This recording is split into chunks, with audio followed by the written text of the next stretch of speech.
Hello and welcome to Carlini Field in Washington, D.C. My name is Laurel Oldershaw, and I'm here with Lane Young as we announce this game between your 2-0 Washington, D.C. Shadow hosting the defending PUL champions 2-1 Raleigh Radiance.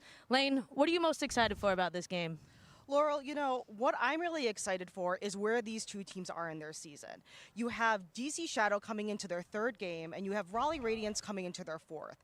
And we're really going to be seeing them looking to execute on the systems and strategies that they've been working on for the first couple games of the season. They should really be locking in and looking to execute well on the things that's going to take them to championship weekend.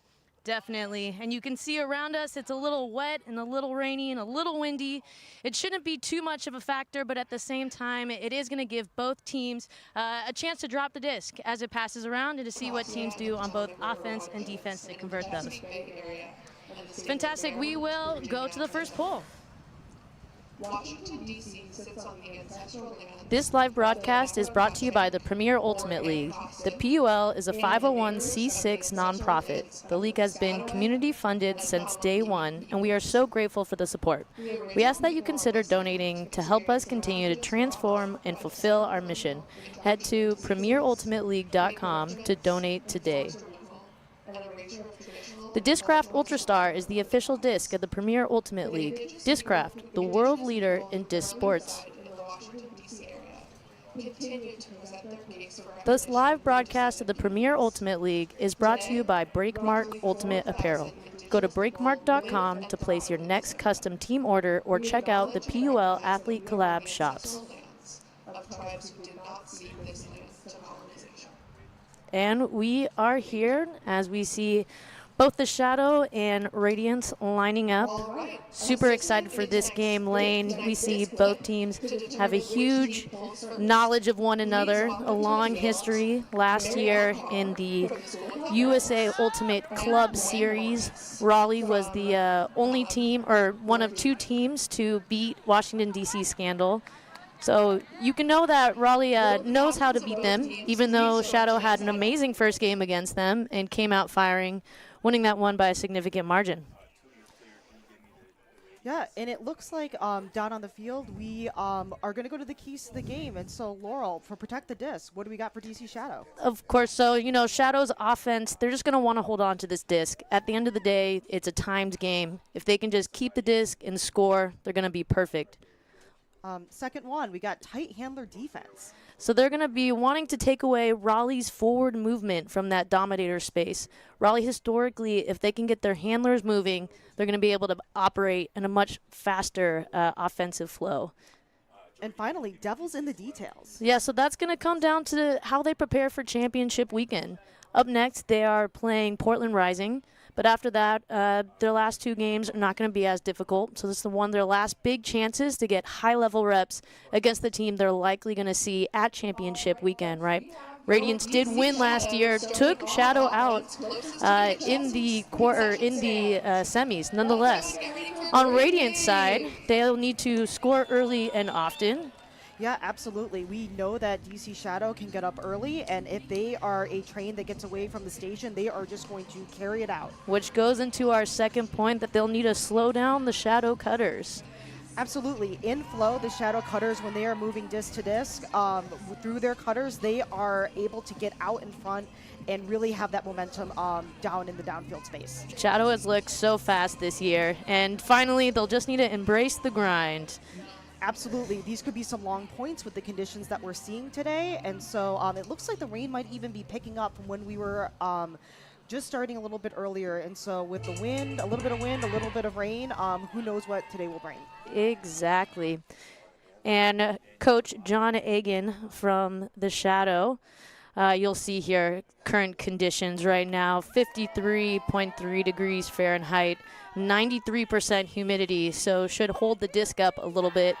10.4 mile per hour wind, which is not a ton, but enough to make poorly, lightly touched discs fly differently. Yeah, everyone's going to have to bring a lot of intention to this game.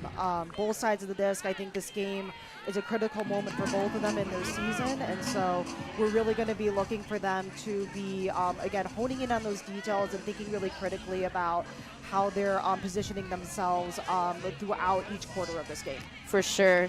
Coach John Agan from DC Shadow saying this is one of the largest teams he's ever played with and rostered, having assistant coached for the last couple of years, coming into that head coach role today, and bringing in a fantastic assistant coach team roster as well.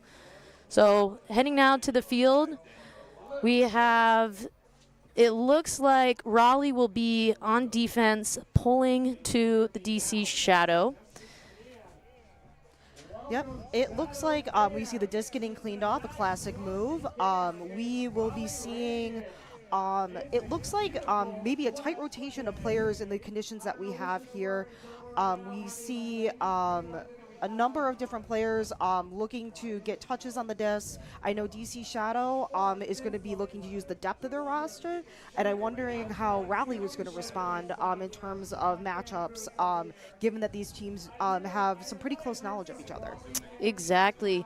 And we see here some pretty famously people known in that North Carolina area, including Ginny Riedel coming over on number 9 right there. I expect a lot of defensive pressure from Raleigh. They have one of the best youth development programs, and shout out also here to DMV. I think those are two of the best youth development programs in the country.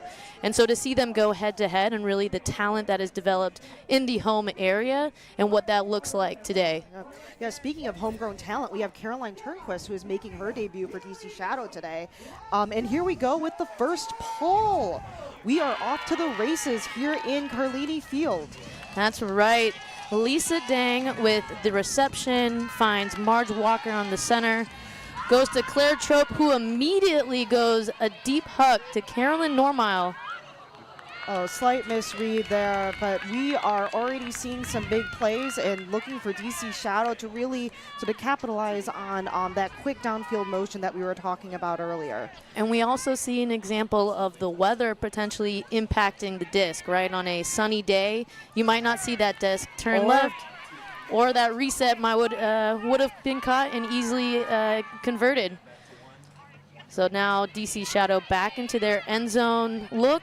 Dang, stuck on the goal line, nobody's there. Trope comes for the outlet. Dang sets up in the reset space, but there's the break throw to Ritzman from the back of the stack.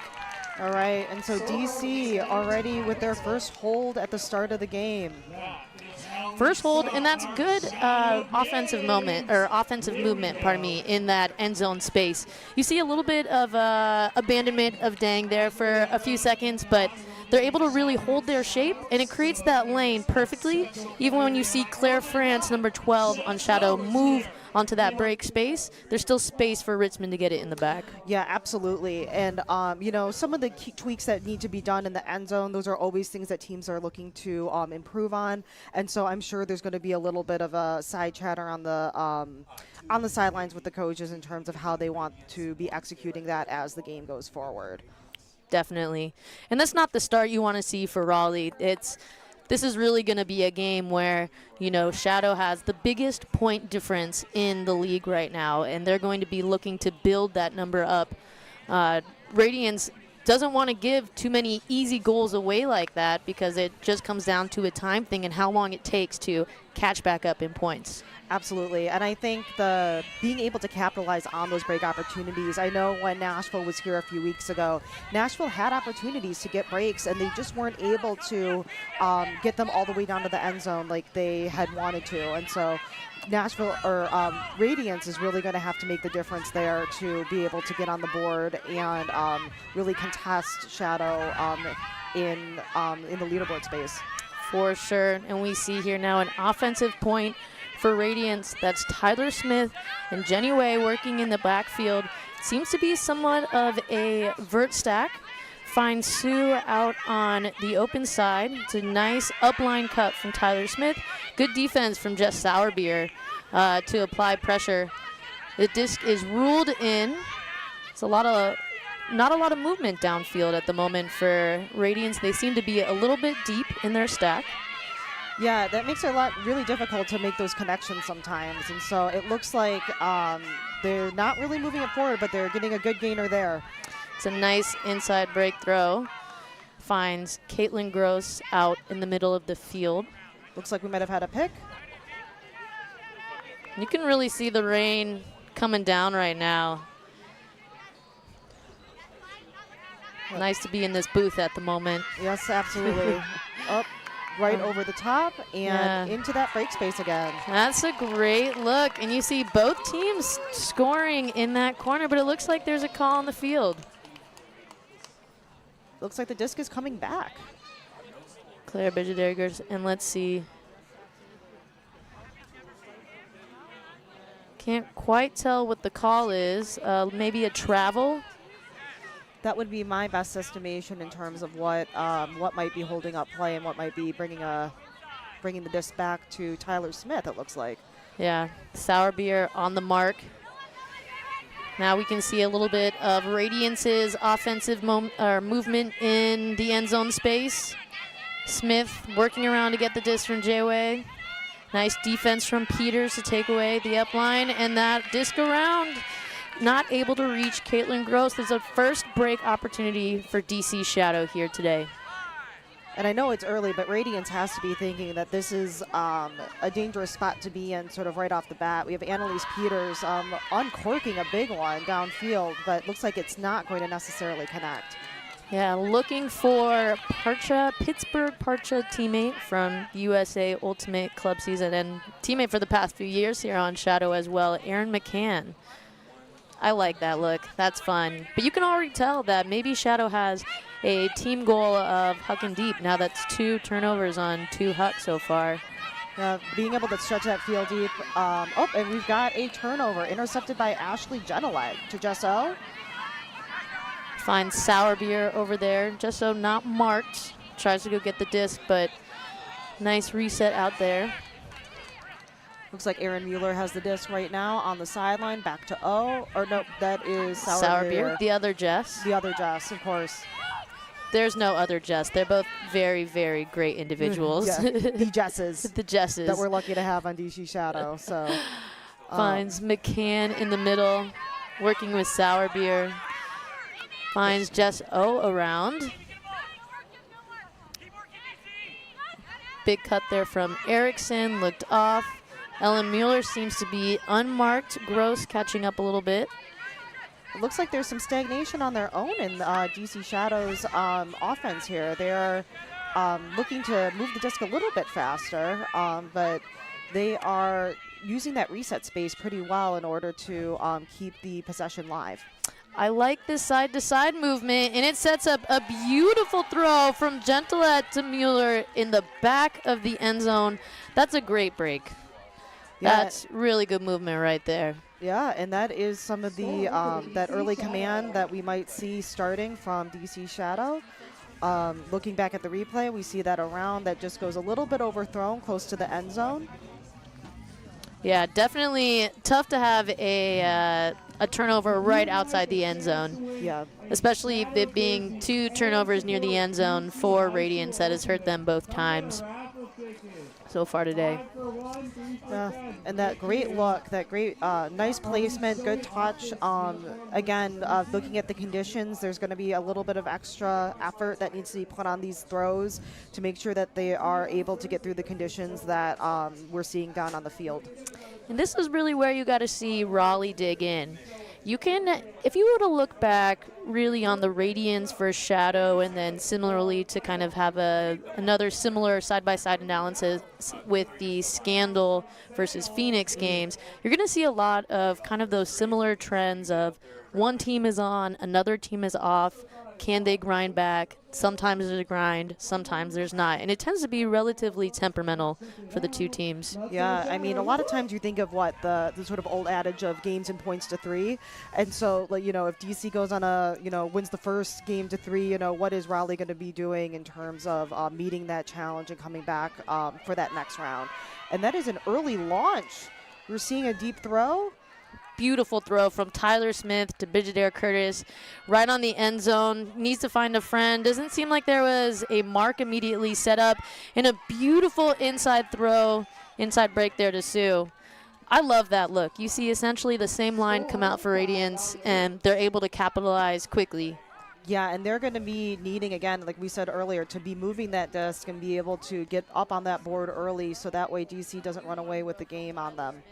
And that's a rare moment that you see Cami Groom get beat deep. I don't think I've seen that very many times in my life. No, we can put that maybe in our back pockets if we ever need to call up a moment that it's happened. But rare sight indeed.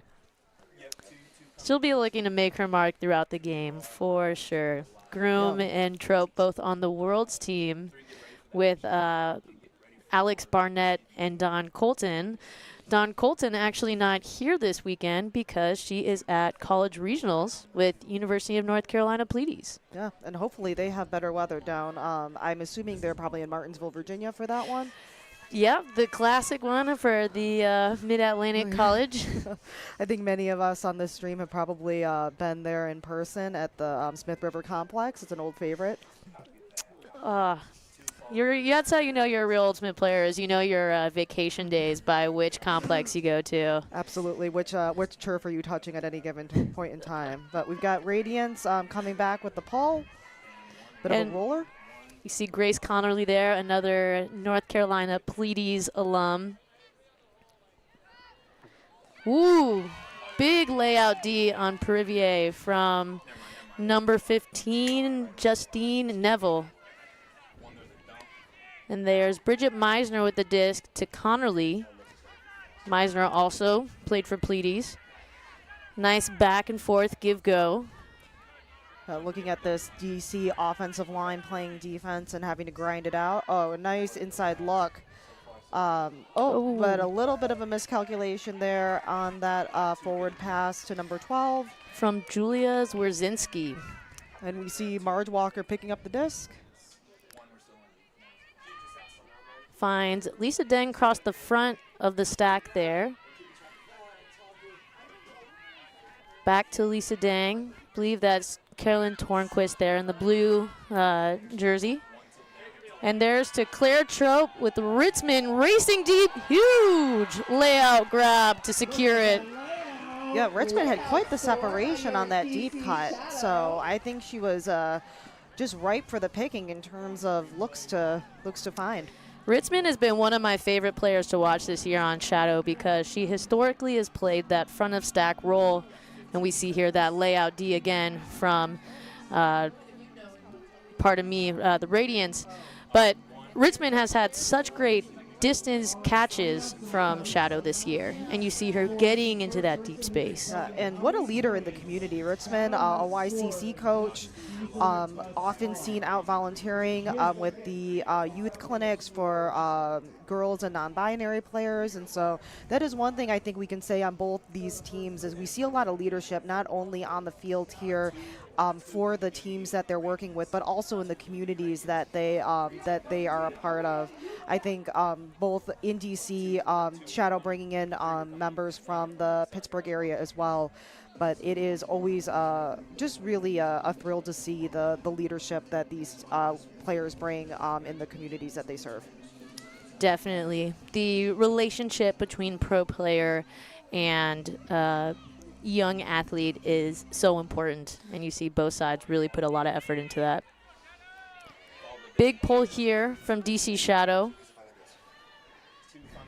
Right. Looks like it might have just landed on the goal line. Oh, and just, very close to that disc. Annie Bacco, a tough center to Smith, finds Bacchus Malstrup. Back to Smith in the front. McCann takes away, you see a little bit of a poach there to take away that next downfield movement. Nice center back to Bijader Curtis. Finding, that's Alex Barnett there in Dawn Colton's jersey, number 11, but that is Alex Barnett in the grout fit. Love that gray sweatsuit today. Mm-hmm. Matches the oeuvre of the weather quite nicely. And there's a big hug here to Jayway, and you have two people under the disc, both Aaron McCann and Gentilette. Looks like McCann might have gotten a little bit twisted up there and going to take an injury. We have a substitution now. Mueller will come on in her place. All right. That's good downfield defense from Gentilette. I love to see that kind of lean off and go help G. And that's another turnover, though, for Radiance close to their goal line. So racking up those sort of red zone misfires as we get at the start of this game. And we saw this actually in their home game, in their final home game they played against each other last year. Something similar where their O-line just couldn't convert, even though their D-line was getting break opportunities and converting that. So we see now a break opportunity for Shadow. Florence Brooks, a rookie to the team, hits Jess O in the center. Now around, it's Sourbeer. Back to the center to Gentilette. O with momentum. She loves her flick hucks, but proceeds to do a flick around to Gentilette, who then takes the flick huck, and that is an easy D for Bacchus Milestrup over Brooks. But at the same time, Radiance has to go a full 70. That's Barnett to Smith. Smith, who's had a majority of touches, but also some of the more significant turnovers for Radiance as well. Puts the disc up to Way. Ooh, beautiful, beautiful disc there from Way to Smith. It's a nice touch in these conditions. And that's another tough red zone turnover for Radiance. Yeah, it looks like the conditions might have gotten the best of the grip there on that disc, because we see it sort of just hit the turf in a way that is pretty uncharacteristic from this level of play. Definitely. And it's just, and another layout D. That is. But we're seeing, looks like Erickson calling for a foul. Yeah, potentially a strip call there that Erickson had it, and Bijader Curtis knocked it out of her hand. Let's see it one more time. Oh, that's so close. It's hard to say whether or not Erickson stopped rotation. It looks like it is ruled not a foul. All right, so it looks like it's going to be Radiance with the chance to convert on their goal line. And this is also an opportunity we really get to see Radiance's end zone offense. Barnett and Smith going back and forth. This is the dominator looks that we know Raleigh to hold well. Yeah, we see Shadow looking to roll on the defense there, take away those upline looks that they're excited about. But the challenge with Radiance is you see these nice, long, big marks, and they're still able to stick around you, or step around you, pardon me, and throw these backhand breaks. Beautiful grab there from Smith to maintain possession. You see Shadow pushing Radiance out, and that is a beautiful steal from Gentilette, getting the best of Bijader Curtis. Almost dropping it. Finds Mueller now in the open space. Seems like Shadow is just trying to get their stack caught up by a little bit of time here. And that is Brooks beautifully on the under. It's good to see Shadow really pushing this the speed of this game, right? Within 10 seconds, they were already at half field and in Radiance's part of the field. Yeah, it looks like they really took advantage of the transition there. Radiance was trying to get themselves in order, and Shadow just was able to make big use of it. And you see that beautiful throw from Jess Sourbeer, one of the most talented throwers in the game right now, and bold enough to throw and talented enough to make them. And we see a high release back in here from Erickson to Peters and another DC break. Yeah, with 1:14 left in the first, we see DC up 4-1 on Radiance. And, man, that high release backhand from Erickson is, I know no one can see us in the booth, but I think she'd be able to get over both of us pretty easily. Yeah, I've had my fair share of trying to go against tall throwers, both on D and O. I think one of my most famous personal moments is the time I tried to throw a scuba over Cassie Swafford. It didn't really go very well. So now I remember that, and I don't do that anymore. Yeah. Well, lessons learned all around, I think, is important. And we've got some great looks from Annalise Peters here on the camera. Fearless leader for the DC Shadow. That's right. Having a pretty significant role on this team for a few years now. Just being such a solid handler both in the reset space and in that front of stack movement. Jackie Wang here now with the disc. Shadow's D-line coming out. Looks like it's getting a little rainy, a little cold. So we'll see how that kind of pans out for the rest of the game. But Radiance has got to be a little nervous here with the amount of points that Shadow's been able to rack up. Yeah, I think that they're, again, going to really be needing to it's a fine line because they don't want to be so conservative that they can't take advantage of opportunities, but that is a high reset over the top, and we are looking to see Radiance on the offense trying to move the disc downfield. And Connerly maybe with the throw a little bit behind. Hard to see the number right now. Apologies, number 24, Hannah Betcher, but Shadow now get disc and are moving quickly on the transition there. And I think maybe a pick. It looks like we had some arms up in the pick formation.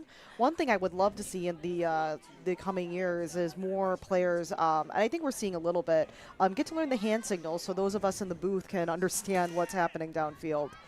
That is very true. Cami Groom now here on the sideline. Allie Wallace makes an upline cut and gets it. Looking for Jackie Wang and chooses not to make the layout. Honestly, I'm a little surprised by that. I am very surprised by that. Jackie Wang is someone who is someone I've accustomed to being on the ground for a disc. So, but we are perhaps at the end of the first quarter. We are at the end of the first quarter. DC Shadow up 4 on Raleigh Radiance is 1. We're going to be breaking here to commercial. Already off to a great start.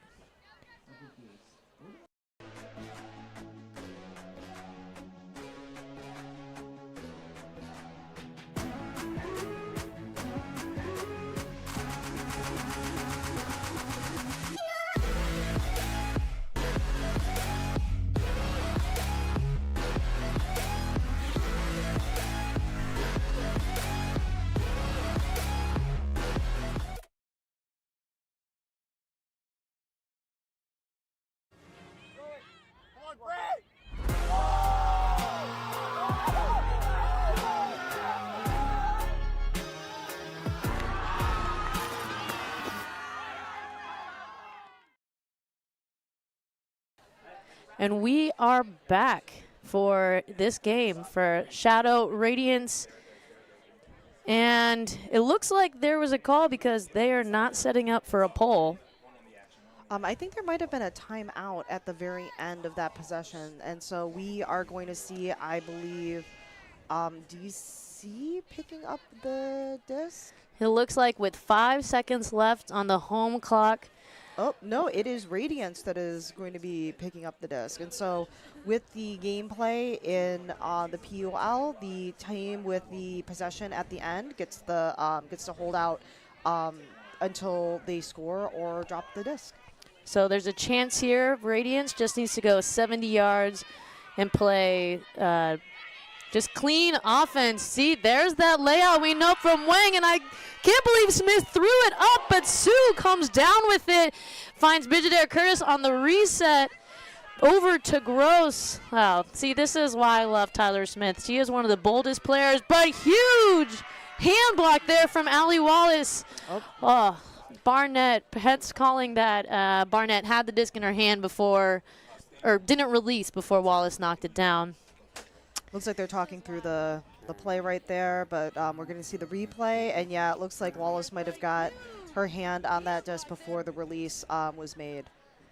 Yeah, I'd love to see that throw from Smith, though. That level of trust, that level of boldness continuing.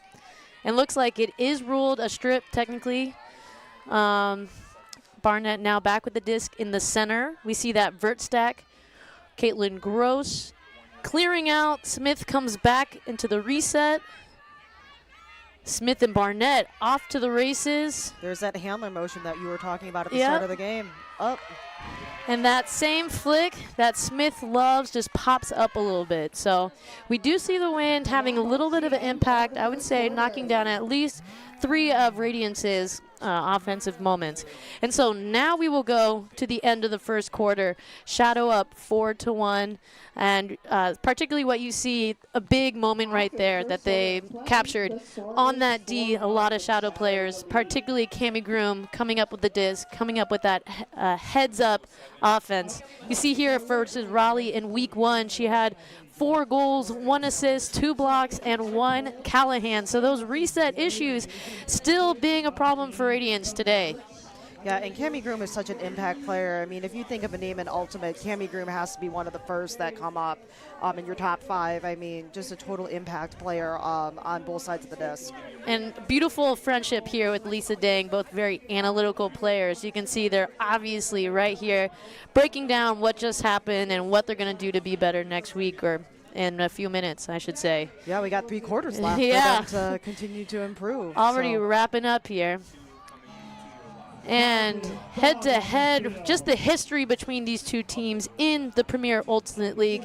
In 2023, Radiance defeated Shadow in the PUL Championship semifinal here in a heartbreaker for sure. That was a tough game under the lights. Shadow really primed to win last year.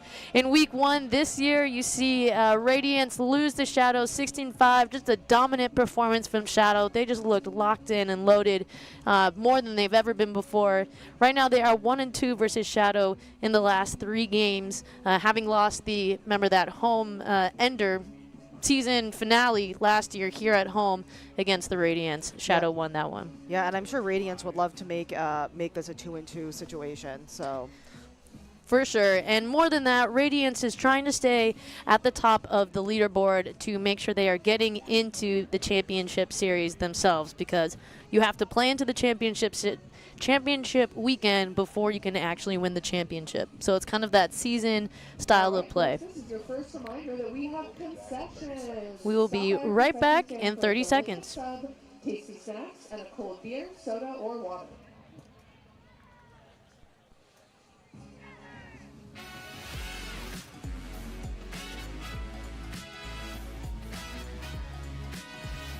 Wow.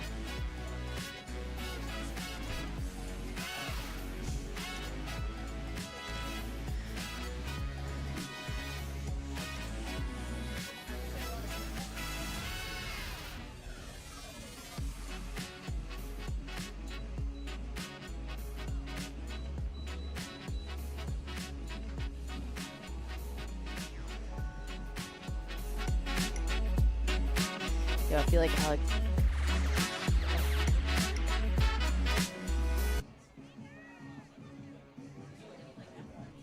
And welcome back here for second quarter action.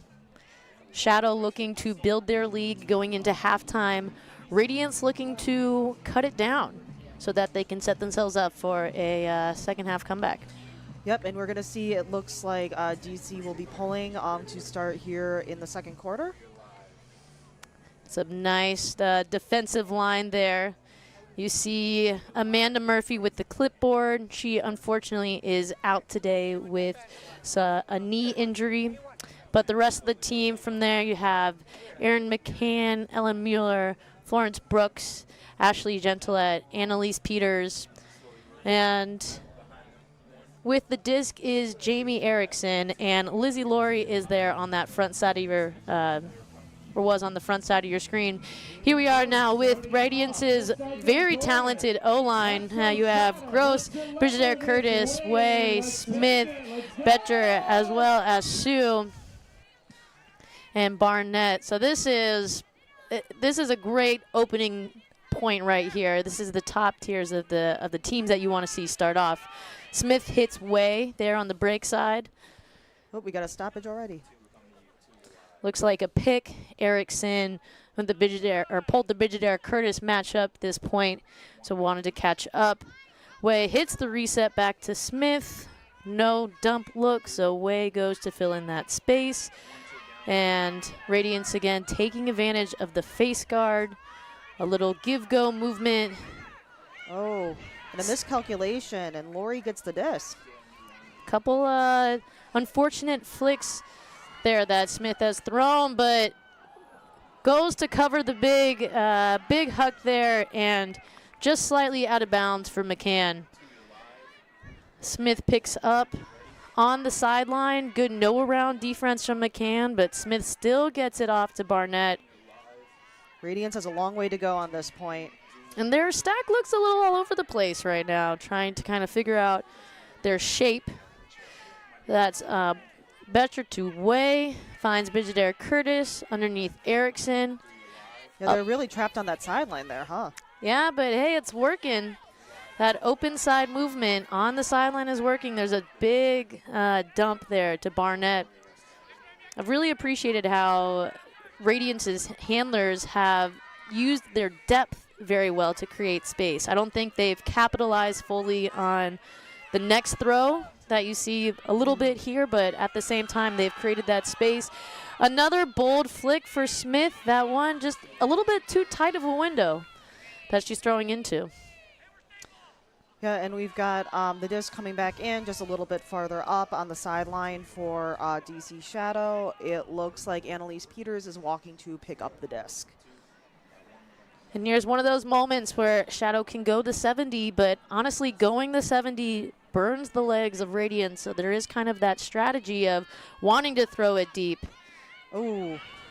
Smith there with the D, so she gives away, she gets it back. Barnett to pick up now. Smith in that reset space. Radiance looking to activate their end zone early. Way a good fake out with her body. It seems Bijader Curtis picked Erickson again. Another stoppage of play as we look to have this call. Looks like since it did affect, it will be going back. So disc still with Way in the center of the field. Good stack movement, maybe a little deep, but looks like a good stack shape from Radiance. Nice lefty backhand from Way to get it up to Smith. Bijader Curtis back for the reset. A little bit of stagnancy from the stack, maybe not necessarily anticipating the next throw. Gross now comes in. Looking for, oh, what a beautiful inside break just outside the goal line. That's Way. We've already seen her throw a lefty backhand once this point. Will she do it again?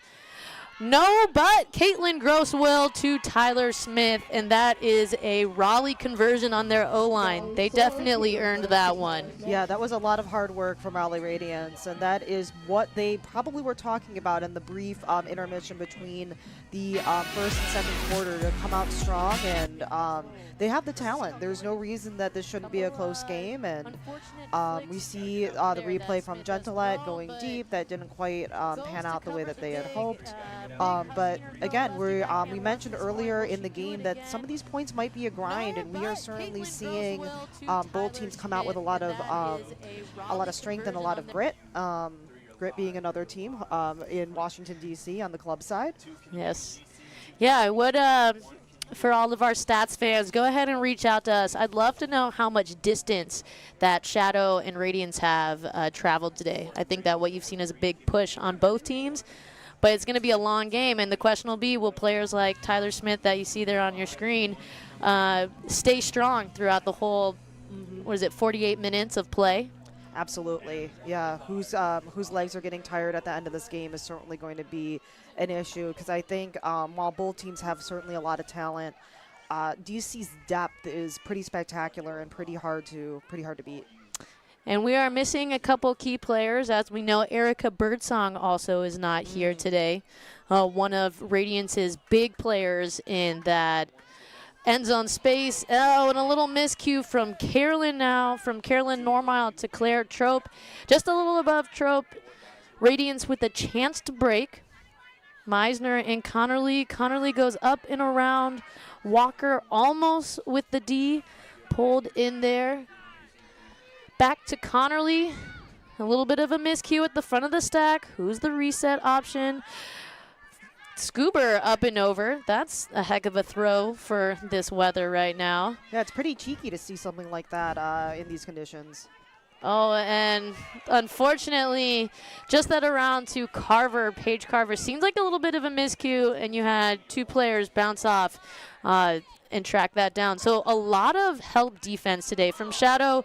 Slight drop from Trope. We've all been there, having very awkward almost catches in the rain. Well, we did say the conditions were going to be a factor, and they certainly have been so far. So. And there's a little bit of a lucky needle, or sewing the. Oh! Talk about weird catches, but Zwierzinski holds on to it there, and that's the first Raleigh break that we've seen. Yeah, and I mean, coming into the second quarter, we had DC up 4-1 on Radiance, and Radiance has now closed that gap to 3-4. So, for those of us thinking that it might have been a similar game to our the opener down in Raleigh, I think we're going to be seeing a very different set of plays down here at Carlini Field today. For sure, and we see kind of a interesting hybrid line now coming out. Zwierzinski very much celebrating. That's a big momentum shift. Can Raleigh hold that momentum going into the rest of the half, or the rest of the game? Remember, this is a game of time and endurance, right? It's a very different level of, not different level, but a different style of play from that classic Ultimate Frisbee Club tournament format that we're used to. Yeah, and I know that one of the clock management is a thing that is on the minds of these teams that has to be a bit of a different skill than like you were said, that they're used to flexing. But we've got a pull going up.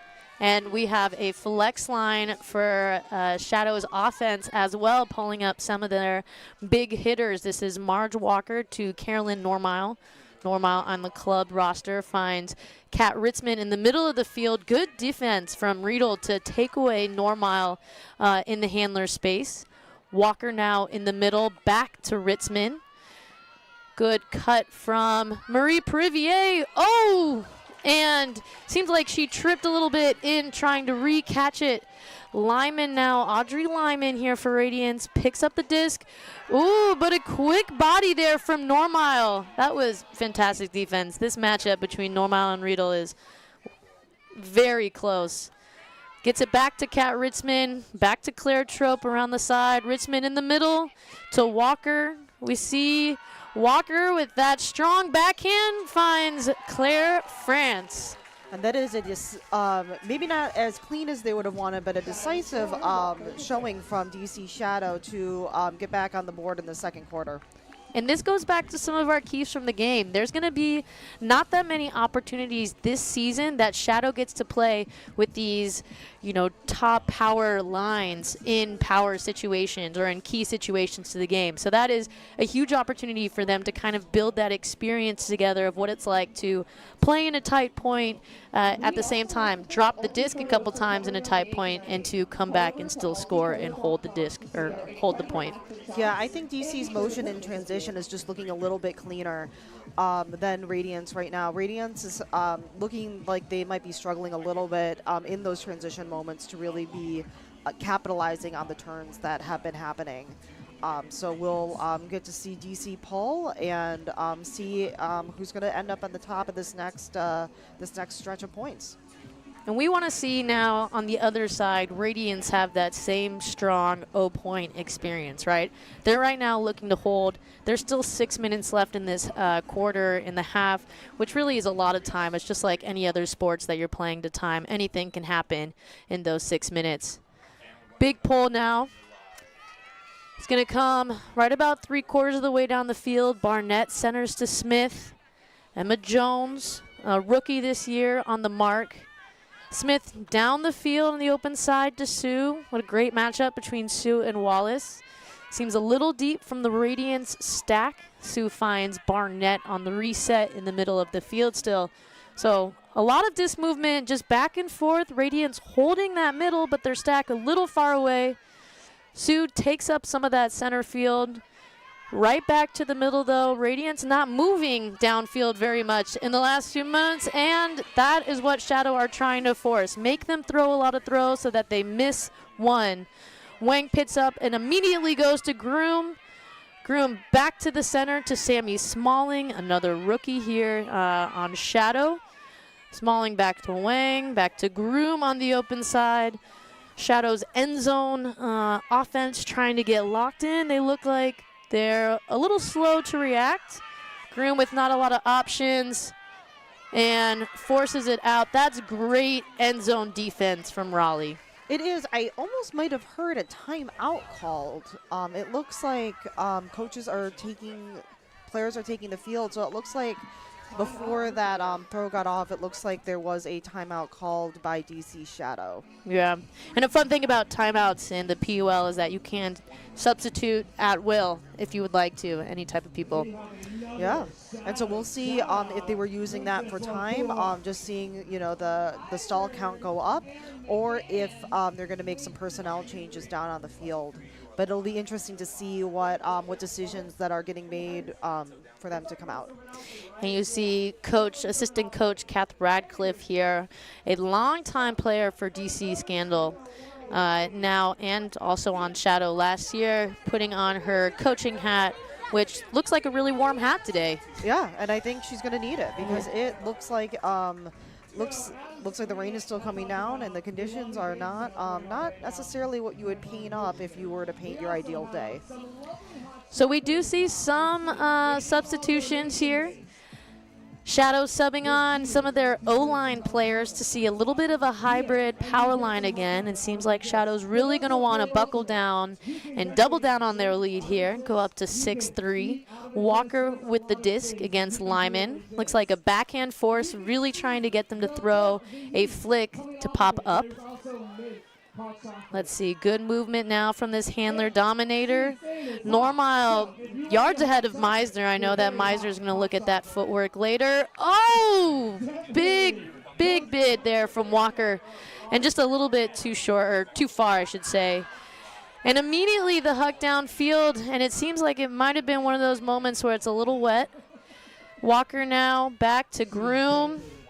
Shadow looks a little messy in their end zone setup, finds Perivier to Groom. That's a nice inside break, though, to the lefty Richmond, who breaks it around to Carolyn Normile. That is a strong hold from Shadow's kind of flex line they put on there, and, it's going to be a tough throw for Radiance that they're going to want to take back.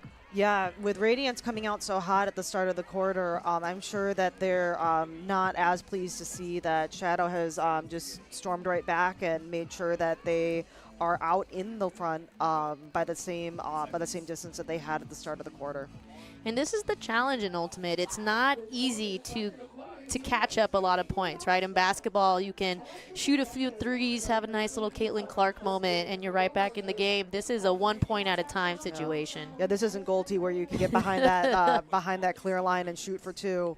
Not yet, yeah. But yeah, they're gonna have to. Radiance is gonna have to look to claw themselves back with hopefully moving the disc quickly, get a tight hold, and then look to be on that break hunt. Yeah, and this is just great experience, though, for the whole roster. Another person we're missing is Chena Titcomb, who is also on that World's roster, but she's such a solid handler force in the reset here and a big player on defense. So you're just missing a lot of defensive players to make those big Ds and big break opportunities. Pull here from Shadow. Barnett centers to Barnett centers to Smith. Smith outside to Bijadair Curtis. Looking for that inside flick. Both teams have had a lot of success hitting that inside lane, so we'll see if both teams try to take that away going into the second half. Let's see, Bakos Maustrup with a little push there off of O to create disk space. Centers it back, and Tyler Smith with another flick huck to Sue downfield. Oh, and that's an easy look for a score. Yeah, Smith has scored or has completed almost as many big hucks as she has thrown away. So it's great to see her still taking those shots because that's going to be the energy and boldness they're going to need to get or to keep going into this game to come back. Yes, and a quick point. So just like we were talking about, being able to get back up on that board, being able to move the disc, and being able to not let off the gas, because they're, you know, there's a lot of game left, but like we said, it takes a while to get into the lead, break into the lead that DC has already established. That's a good team feeling when your offense is coming out and they are holding it and they're playing a quick, efficient point, and you can get your defense right back out there. You just keep that dog in the fight on D-line, and they are going to come out grinding. Yeah, it always feels good to have your offense make those holds that are necessary. Another break in this situation would have really been a challenge, I think, for Raleigh to have endured at this point in the game. And we've got 3 minutes and 24 seconds here in the first half, the second quarter. And we see Raleigh lining up, getting their matchups ready for the PUL. And we see Shadow with a big O-line that they have here right now. They really want to make sure they get this hold, they maintain this lead. They don't want to put anything up to chance to give Raleigh a sense that they're back in the game. Big pull here from Grace Connerly. Knocks down to the ground before it hits Claire France. Otherwise, that would have been a turnover. Looks like a little bit of a junky look here from Radiance right on the handlers. Dang and Normal going back and forth. It looks to be a wall shape, trying to keep it in the middle of the field. So a three-person, what's it called, V? Three-person arrow. Yeah, yeah. Looks like they're really sort of funneling it into that, making those handlers get to work and offering the lateral movement, but not necessarily anything easy downfield. Yeah, and that's great defense right there to lock down on the handlers. This is the kind of shutdown defense that you want to see, just making Shadow throw a lot of throws. Normal and Dang happy to go back and forth, trying to find Privier and France on the wings. You have Tornquist in the middle. There's Dang to France. Ritzman is also back to be kind of that third handler outlet. Yeah, and that's one of those things that can change momentum in a game. You know, a different defensive look can really open up some different opportunities. And oh, that's a beautiful throw to Trope, trying to look for Privier on the far side. Oh, so close. Oh, it looks like it might be a strip call. We're going to see that one again. Neville thinks that she got there first. Oh, that is a difficult one to see from that angle. But yeah. Let's see what the players are how they're gonna talk it out. And it looks like they're gonna talk it out. No foul goes to the observer. Yeah, that's great pressure there. Or no, sorry, it looks like it's a score. It will be called a strip, and that will be a score. Apologies, misread that at all. So that's a big hold there for Shadow. 7-4. This is a good feeling to go into the second half. This game was either going to be a really big offensive game, but what we're still seeing right now is that gritty grinding, hence the points being a little bit lower than you might see on a classic score line. That being said, there's a lot of game left, and defense is all about endurance, so offenses can get going.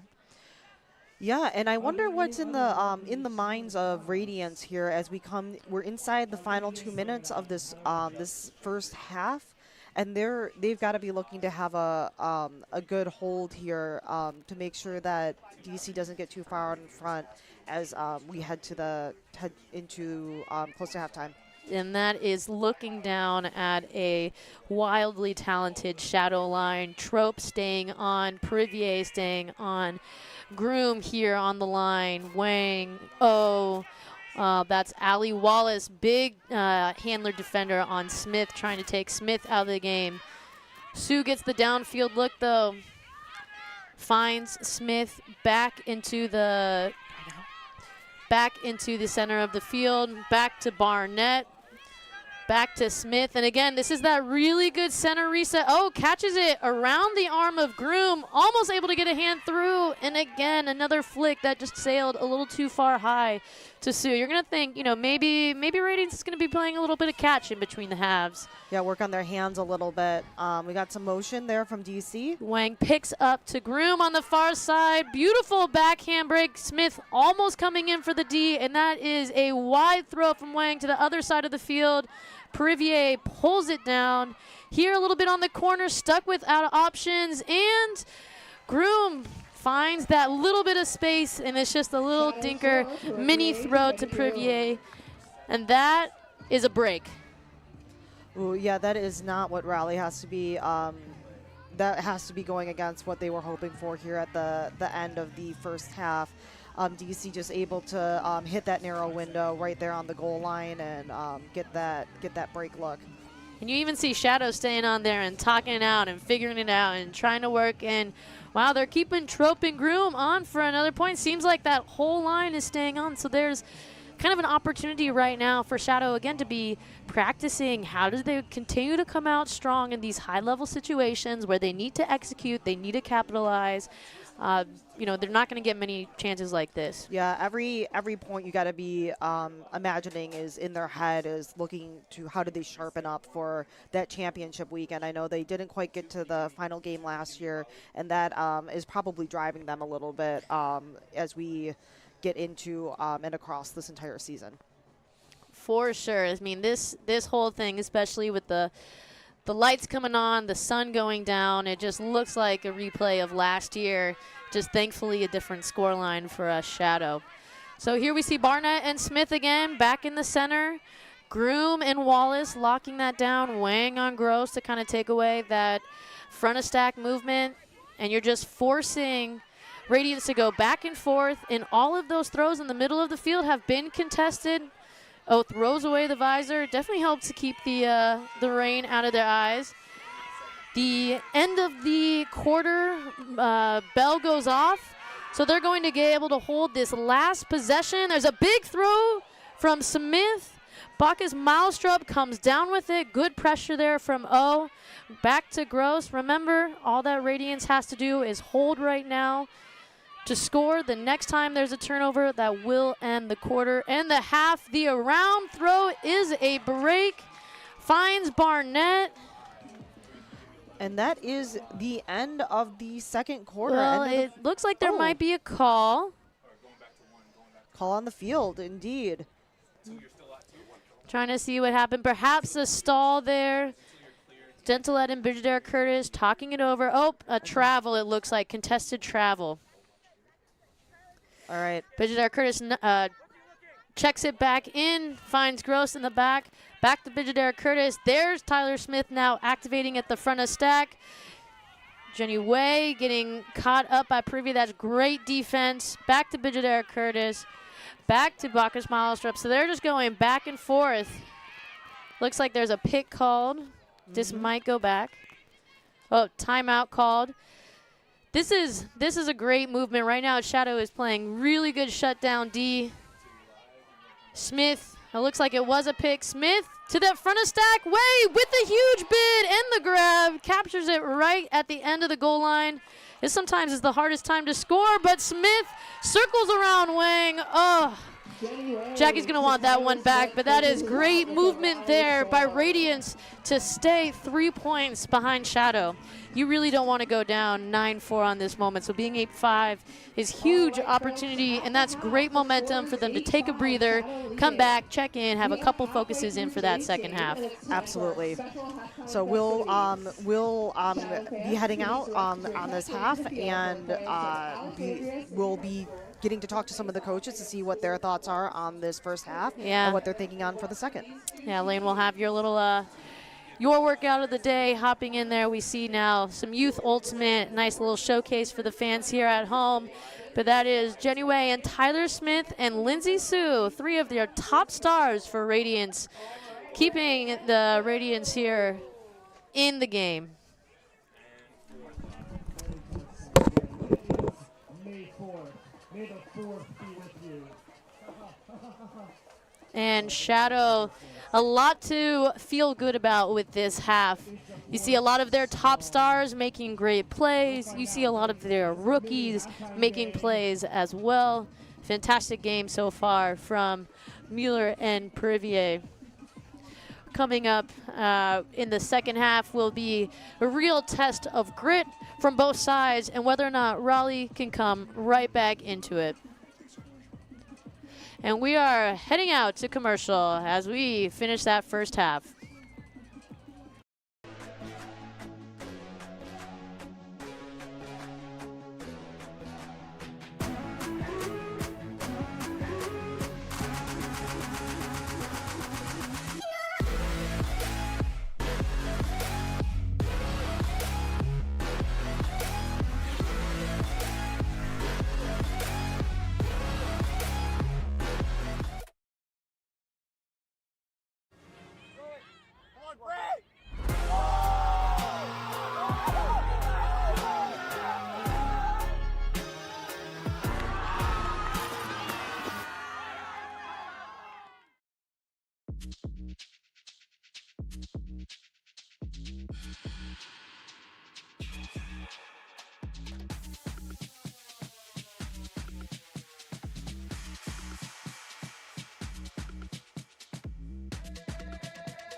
here with DC Shadow coach John Agan. And John, what are you thinking about as DC is up quite a bit at the end of the first half? Really happy with the defense, the energy on defense, and how we're implementing our plan and just keeping pressure on everywhere we can. What do you think is in Raleigh's head, and how can you adjust in sort of anticipation of what they might be bringing in for the second half? This is a great team, a lot of great players. I think we're going to see some wrinkles that we didn't see in the first half, and we're going to have to be ready for them and just be flexible and adjust as we need. Are there any players that their performances are really sticking out to you in this first half in terms of either rookies or new players or some returners who have really stepped up to lead? I think the rookie class continues to be good and get in the mix. A lot of first-year players. We've done a lot of work getting them integrated, and it's great to see them out there with the returners really playing well. Well, thank you so much. We'll be looking to check in with the Raleigh Radiance coaches next, but thank you so much, and we'll be looking to see how you all do in the second half. Thanks, man. No.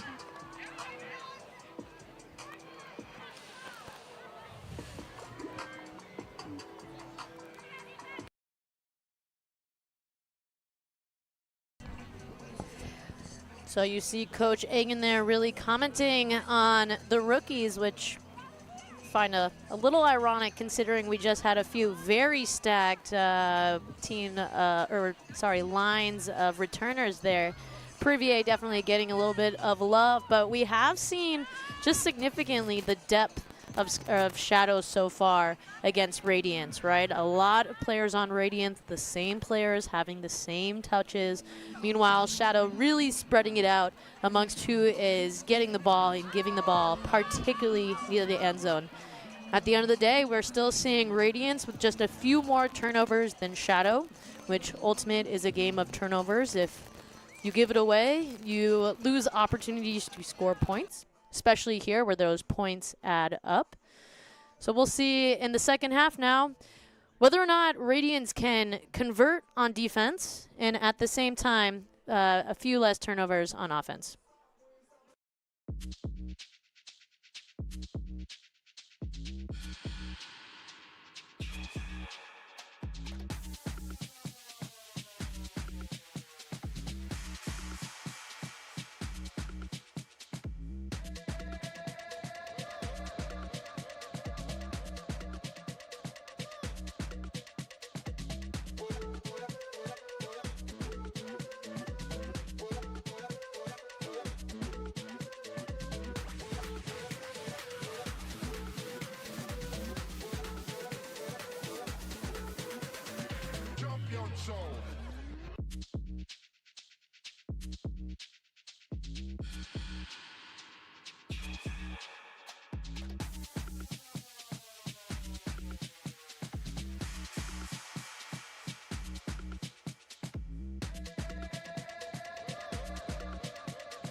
We are here with Radiance coach Bridget Johnson. And coach, we've seen a lot of energy and a lot of effort from the Radiance squad so far. What are you thinking about going into the second half? Yeah, obviously just trying to make some adjustments from what we saw in the first half and get better every half and every day. So yeah, just making some adjustments and trying to get some more points.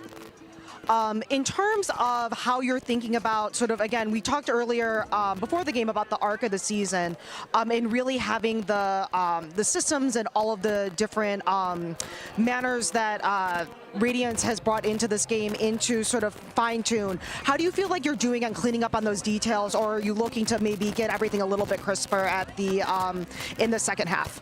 Yeah, I think definitely gotten better from where we were at in the beginning of the season, and definitely always more room to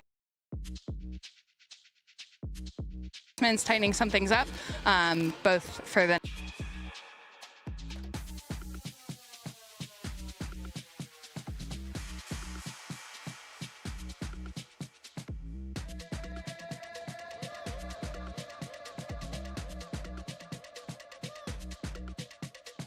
of half of the game has a lot of energy, just like the first. Yeah, definitely want to keep the energy up. There have been some long points, and it's kind of cold and rainy and windy out here, but definitely some athletes out on the field on both sides of the disc. So really just looking forward to watching more gameplay in the second half. Well, hope you stay as dry and as warm as you can. So thank you, Coach, for coming down here and talking to us, and we'll head back up to the studio. Hi, thank you.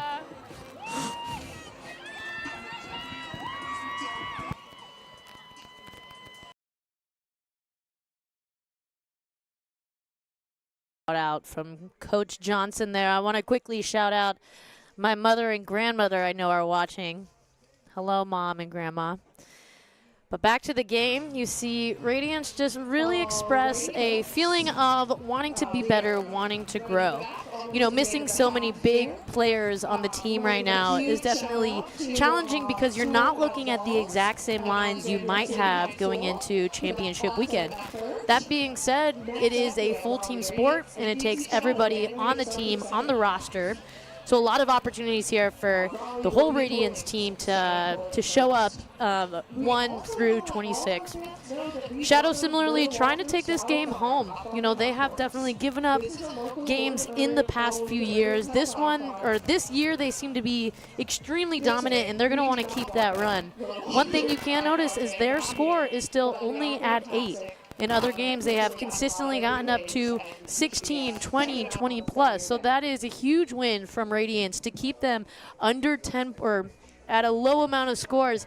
We'll see what happens in the second half, as it really comes down to who can run away with the game, both from an offensive and defensive side.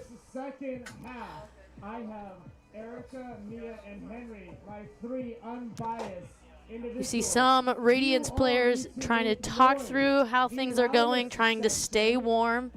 That is always an issue. We look here at past champions of the Premier Ultimate League. Raleigh Radiance winning last year again, defeating Shadow at the semifinals right here on Carlini Field. We see Medellin Revolution Pro, one of the top teams in the world, who was part of the PUL in the last few years. Unfortunately, no longer in the PUL. We are seeing many of those Revolution players on rosters here, particularly on Gridlock, with both the Cardenas sisters and Nina Cartagena getting lots of reps, and Aki Yunj. Huge love. You can hear it through the microphones at home from the crowd. They won another big Shadow half. We want a Shadow victory here, and more than that, we definitely want a Shadow championship. DC yet to win, although have been top of the top of the region. Power rankings also top of the power rankings, but they've been consistently strong and have not put together a championship win. And without putting insult to injury, because I was there, but it was tough to also lose the finals. So a lot of DC players, Scandal losing the finals in the club series to Boston Brew Squad. So a lot of players remembering those losses in big games. Yeah, as they say, the body keeps a score, and I'm sure that those numbers are ones that sort of are in the back of the heads of all of these players as they're out on the field today. Definitely, and in your interview, Lane, with Coach Agan, you definitely see him commenting on the integration of rookie players. But I do think one of the reasons Shadow has been so strong this year is you see players that have been on the team the last 3 years continuing to build their chemistry and know how to work with each other.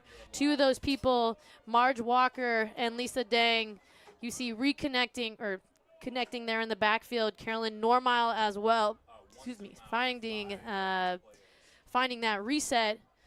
It's good pressure, though, from Radiance. Nice throw from Dang to Claire France. Finds Tornquist there in the middle of the field.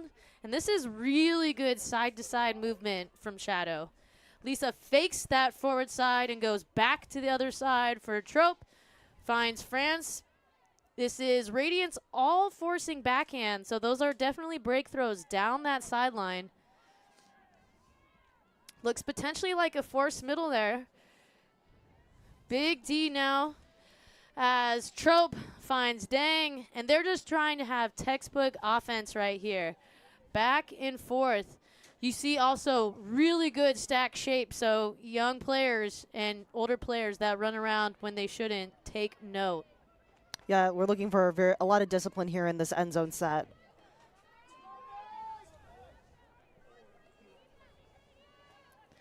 Movement there to France. Around to Trope. Oh! Just out of the fingertips.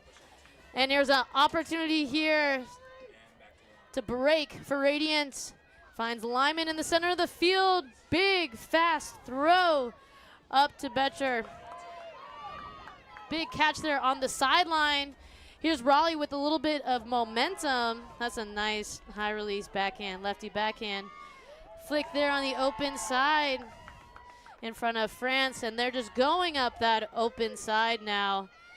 Continuing, let's see if Shadow can lock down on defense there on the open side. That was a nice movement there from Carolyn Turnquist on defense. Oh, and just pops up a little bit too much again on that reset. A lot of reset work Radiance is going to have to do going into the second half of the season. Shadow looking now to hold here. Walker with the disc. Dang set up in the reset position. We see here the stack a little deep, a little stagnant. That up and around. Wow, Tornquist got away with that on Connerly. Connerly seemed to just be a little bit late. Finds Trope on the far side, and a beautiful throw to Perivier, and she had it. I think if it wasn't raining, she would have had that. I think she would have been able to reel that one in, but just off the fingertips of Marie Perivier. It felt like one of those that touched your palm. That is tough, yeah. Right on the edge, and she's mad. She knows it. It's a great bid, too. Good form. Looks like a timeout here. Meisner celebrating, trying to drive Radiance. Excited about a couple big defensive plays there. Meisner's trying to pump that team up, get some legs, go another 70 yards, and really push through. Yeah, it's important for Radiance to come out with a lot of energy. I mean, I think that they were putting in the effort in the first half, but it didn't necessarily always come out in the way that they had hoped.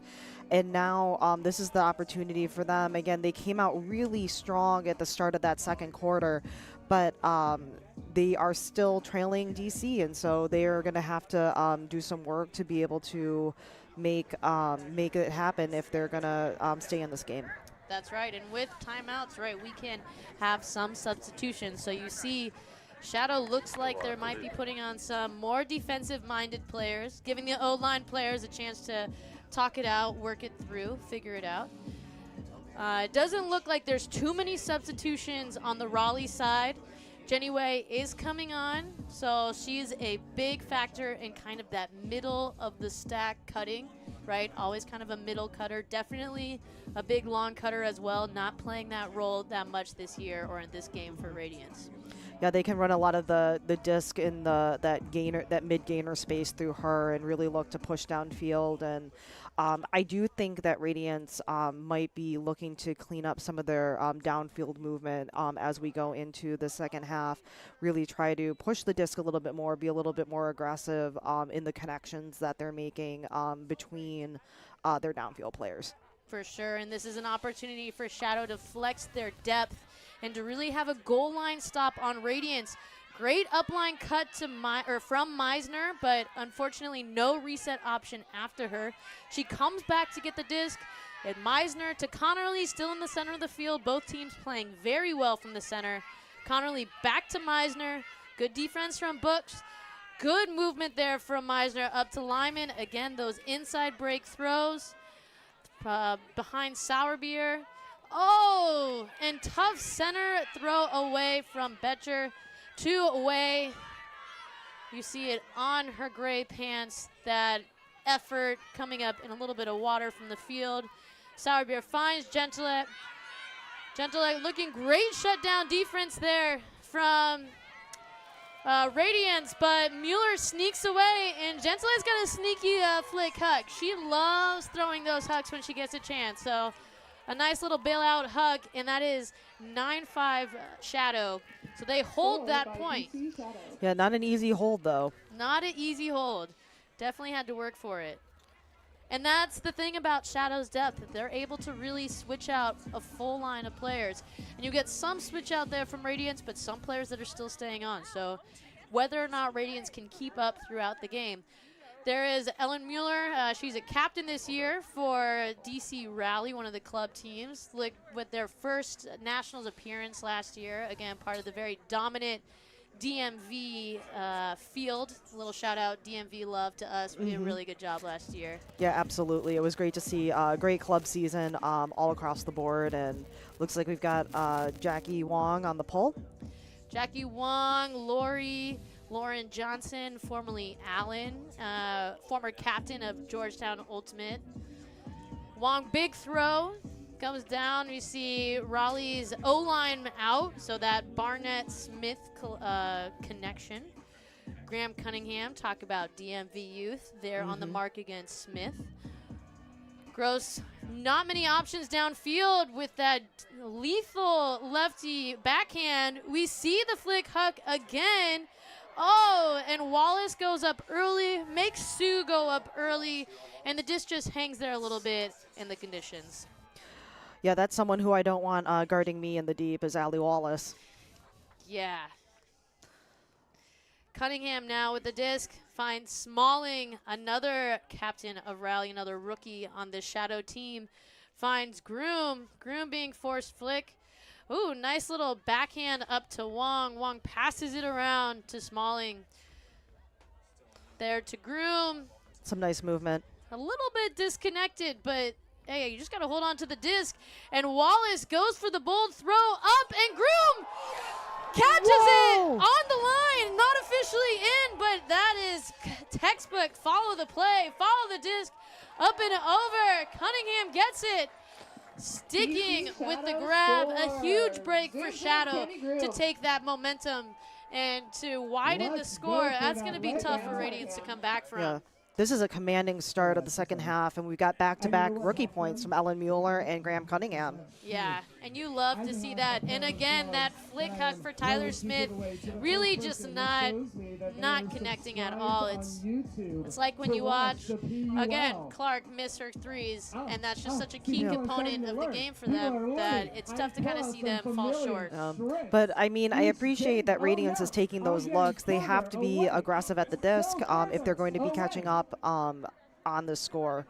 Another huge play there from Groom, continuing to make her mark in the women's division and in the Premier Ultimate League here.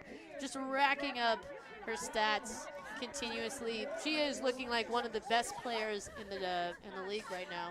Yeah, it would be interesting to see a bit of a breakdown. I know that as teams are getting into the midway through their season, it'd be great to get a good piece out on who are the real impact and playmakers out in the PUL for this first half of the 2024 season. Yeah, one of those impact players, Alex Barnett, again wearing Don Colton's jersey, kind of a 2-in-1 impact player moment right there, but with her hands on her knees, maybe a little tired as they kind of get into the end of the game. Again, when it's a cold game like this, your legs, your muscles, everything kind of gets tight a little bit quicker. And you see something like that, that's a textbook throw, right? A relatively straightforward throw, reset from Barnett to Way, just fall short. Sour Beer there to Mueller. Oh, Gentilette almost kind of bobbles it, but gets big separation on that upline cut. Back to Sour Beer. Oh, huge bid there from Gross to save that opportunity from Radiance. See, this is the thing, is Caitlin Gross is a very underrated player for Radiance. Well, we love to see always rooting for an underdog, so good to get those shout-outs and those moments out there on the field. And another flick huck for Tyler Smith, and that one connects to Bijadera Curtis. Finds Bacchus Malstrup. She was ready to attack, so it was great to see that momentum Stuck now, though, in the middle of the field. Resets, trying to find the right time to activate. Peters gets caught face guarding. Barnett gets the disc back to Mousetrap. Oh, and It's that's still alive. tough, but again, somebody saving the points. That's Way just tracking it down. Gentlehead falling a little bit out of bounds. So we see here Way on the end zone line. Oh, and an upline cut from Bridget Curtis, and that is a good hold. A challenging hold, but a good hold nonetheless from Radiance. That Radiance is looking to now get a break, really claw their way back and stay in this game. And we'll see. I mean, the conditions are continuing to hold in sort of that drizzly little bit of rain. And players are going to just have to grind. Yeah, and you see that grind there and a huge layout D from Caitlin Gross. Obviously, it is a little wet, so maybe if it wasn't as wet, Ellen Mueller still might have had that grab. But that is the pressure and the effort that you are seeing. We see it again right here, just taking out that inside lane, going up a little early, and Mueller just misses it a little bit. Yeah, it's all those, again, those details, those slight miscues, those slight slips off the hand that we're seeing in these conditions that we really thought were going to be decisive in how this game shakes out. But there's also that grind that you see with Jenny Way following the disc and catching it right on the sideline and then throwing for the score as well. So a nice little moment for her stat sheet. Yeah, the conditions aren't so bad that, you know, we're seeing huge misses and huge huge gap coming out due to the weather, but it's definitely having enough effect that we're going to continue to see some little pieces here and there. Pole goes up, and we're off to the races.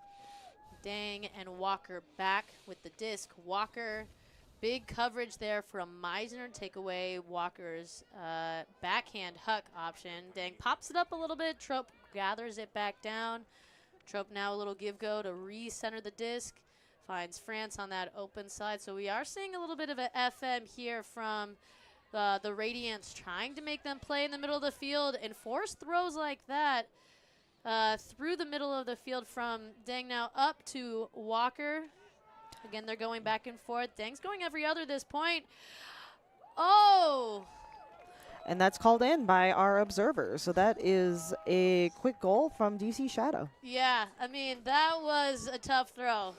I don't know if I would love that, but I do like the fact that we scored. Yes. The coaches might have some words about that in on the sidelines, but yep, very close to that sideline there, but Trope is able to reel it in. And Trope's the one you want to throw to in small spaces for sure. I think all spaces, really. That's a good point. All spaces, Trope is pretty open. And if she's not, so are those stars right there, including Carolyn Normile. Marge Walker having a fantastic year this year on the reset. She definitely grew into that role last year. You see Tornquist kind of inserting herself in, trying to find her space in the middle of the field. Her and Ritzman playing very similar roles. O-line there to kind of talk it out, figure it out, find the spaces that they want to attack, knowing that they do have kind of the momentum right now, but at the same time, when you're focusing on the details, you're focusing on how many reps you have together, you don't have many to play sloppy. There we go. Absolutely. They're going to look to be dialed in on every single point here. I was going to say that's, as a competitor, you don't have any to play sloppy. Big pull there from Wong, and you see Shadow's D-line out. Barnett, slight bobble on the disc as she's picking it up, means that she can't center it right away to Smith. That's great lockdown defense from Shadow. Finds Gross on that far side. Ooh, almost a run through D there for Johnson, one of the fastest players I know. Finds Way up there on the break side. Way back to Barnett. Back to Way in the middle of the field. A lot of handler movement right now. Give goes. Oh, good defense there from Lori to get her shoulder right next to Way. So force Way to have a smaller window to run into. Smith with their first hands. Oh, man. First touch to the point. Beautiful flick throw. Unfortunately for us, Groom reaching off and getting that D. And now getting that O, as you see here, just follow the disc as she's falling down or following down the play on that sideline. Finds Wong back in the center to Cunningham. Looks off Smalling. Cunningham no mark, so she can take her time. finds Jones now, another rookie. There is back to Lori. Good cut there from Cunningham to wheel and get open. Nice timing there with Wong to be open as well. And Yeah, DC just looks like they really are sort of like in their groove right now. it looks like they're just focusing on the small throws. Unfortunately, Radiance looks a little tired. I mean, their O-line has gone essentially every single point, and most of their O-lines have not been clean, meaning they are running back and forth. It looks like there's a call on the field on the far side between Wei and Wong, a slight travel, it looks like. This is coming back. Yeah, I can't tell if this helps Shadow or hurts Shadow, because now they have a second to find their end zone stack shape. That was a little all over the place right there.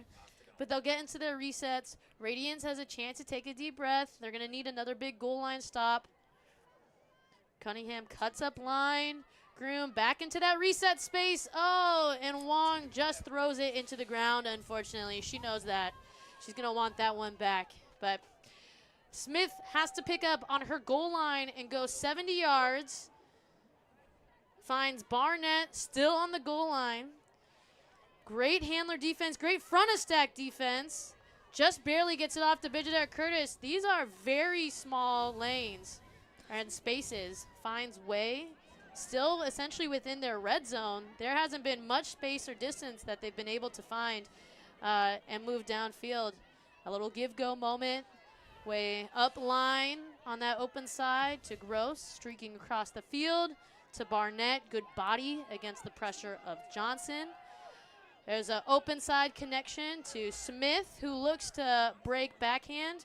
Good pressure from Johnson to take away that easy reset from Meisner.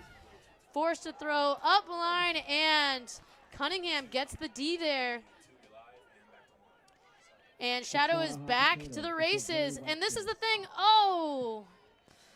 Just off the fingertips of Smalling. That is too bad. But you saw in that first throw already, Shadow is making up more space on the field than Radiance has a chance to on their offensive points. Yeah, and maybe we're seeing a little bit of that fatigue sort of sneaking in on both sides here in the second half. Barnett there to Bidget Curtis to Tyler Smith. Smith still receiving it behind the disc. Back up. Looks like there's a pit call. And Ibaka with the disc right now. Seems like a few people are tired. This is a long point. This is a long point. Time is running out in this third quarter, so we will be finishing up shortly. But there's still chance for Radiance to hold on and score in this quarter, and they need it. It's hard to go into the last quarter down 5 points. At that point, Shadow just has a huge time advantage. Yeah, and then if Shadow can take care of the disc, they can, Great D from Smalling. It's called a foul. It's hard to say if that is a foul or not, but hey, play happens on the field, all right? Commentating happens on the field. Yeah, I'm sure they'll sort it out. They're talking it out right now. We have observers down on the field in the event that they are unable to reach a resolution, but it looks like a foul contest, and so the disc will go back to the thrower. And you do hear the end of the quarter, that buzzer go off, so Radiance here is a chance to hold for a score. Otherwise, at the turnover will be the end of the quarter. Baco, great reset around Lori to Gross. Good movement here from Radiance to get around to the break side. Way deep in the cutter space, goes for the quarter. And Tyler Smith there with the grab. Oh, man, that was almost an early celebration. I thought we were seeing a recap of a Lisa McKaylee moment.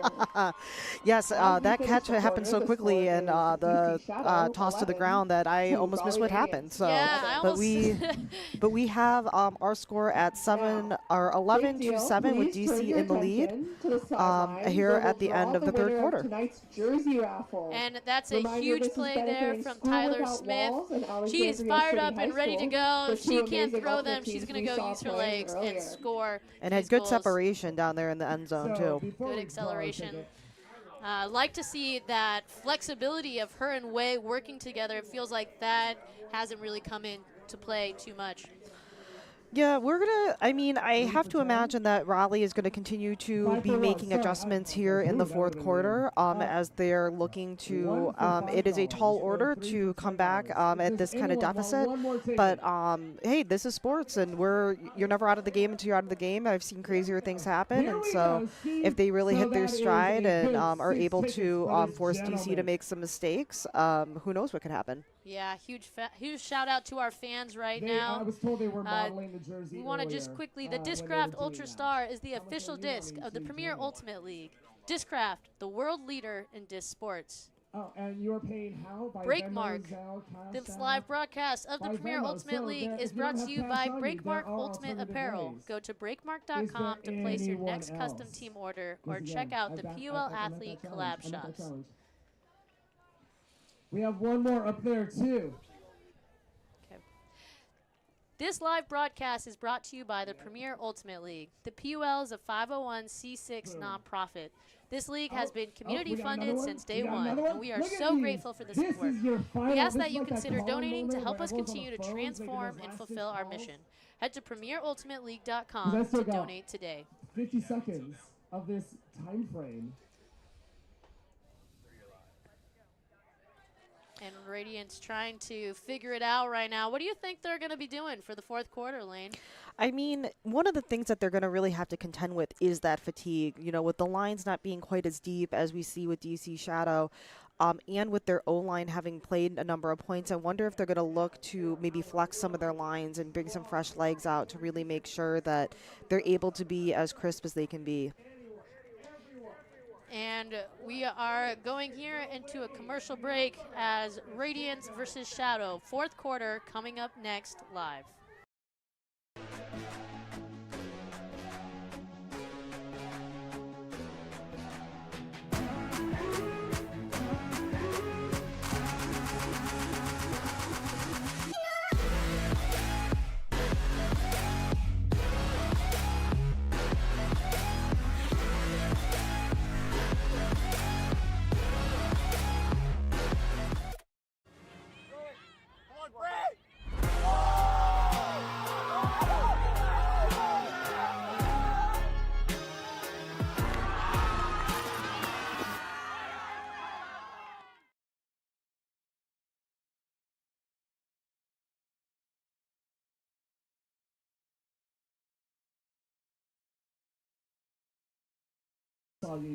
And we are back for the fourth quarter. We have the Raleigh going to be starting on O-line, or starting on offense as their O-line comes out.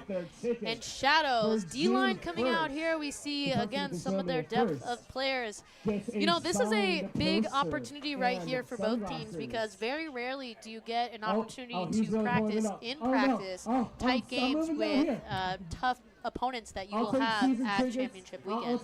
Absolutely, and I think actually the conditions, while they might not be enjoyable to play in, you don't get really the chance to, you know, to get reps in some of these adverse conditions, and you know, might as well make the best out of it. It's a training opportunity.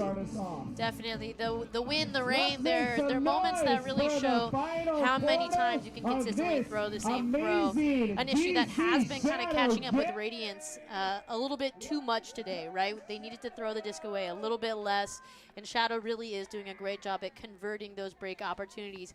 And even if they haven't missed or even when they miss the break opportunity the first time around that point, they seem to be able to come back and grind to get the other one.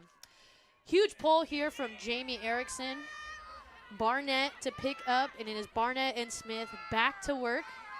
Stack is extremely deep, as you can't even see them on your screen there for a first second, and Barnett just throws a little bit behind Way. And that's Florence Brooks, who has been another impact first-year player here on this team. Huge shot there from Brooks. O finds now Aaron McCann. Back to O. Looks off Peters. Peters getting into that reset space. Good defense there from Smith and Barnett.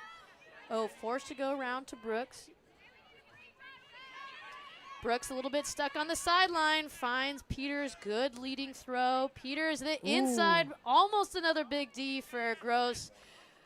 But Mueller finds Sourbeer, who finds Peter, streaking across, and it is Sourbeer to Erickson, and that is a big break for DC Shadow. Shadow goal. Yeah, opening up the fourth quarter in a Erickson. decisive way. That is, I think, the largest lead that DC has had over the course of this game, now up 12-7 over Raleigh.